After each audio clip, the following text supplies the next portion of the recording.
ওই তো, ওই পাহাড়গুলোর মধ্যে আলো দেখা যাচ্ছে।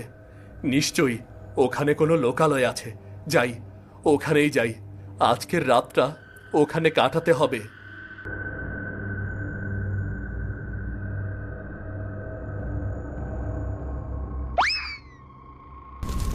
এ কি?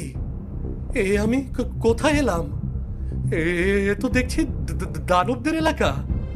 হঠাৎ যদি কোনো দানব আমাকে দেখে ফেলে তাহলে আর রক্ষা থাকবে না।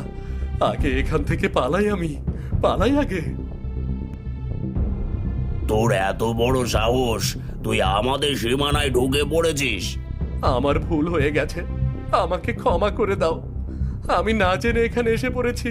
আমি এখনই চলে যাচ্ছি, আমাকে ক্ষমা করে দাও তোমরা। ক্ষমা করে দেব? ঠিক আছে, প্রথমে আমাদের সর্দারের কাছে চল, তারপর তোকে ক্ষমা করে দেব।